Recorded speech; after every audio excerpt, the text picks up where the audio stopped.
Իրենք գիտեք ոնց է, իրենց ուժը պատել է մեր ժողովրդի վրա։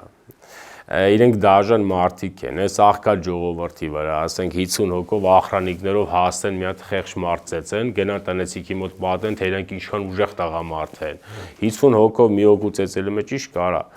բայց դուք էձև եք տղամարդ դարել, այդ է ձեր տղամարդկությունը։ Աղքատացնեք ձեր ժողովրդին, ձեր ժողովրդի աղքատության վրա տղամարդ դառնեք, բայց որիդ նայում ենք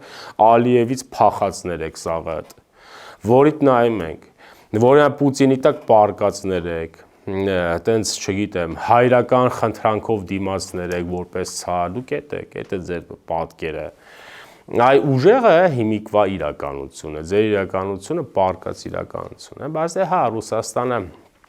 ինչքան մենք ինքնիշխանության սիմպտոմները կուժեղացնենք, այնքան մենք կլսենք Ռուսաստանի կողմից լացեր, այնքան կլսենք մեղադրանքներ, կլսենք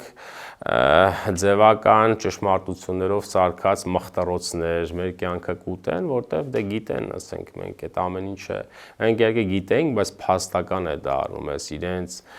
ներգրավվածությունը մեր ոճրային կյանքում, ինչ ասեմ, թող լինի, բայց դե ազդեցությունը շատ չանհանգստանալի։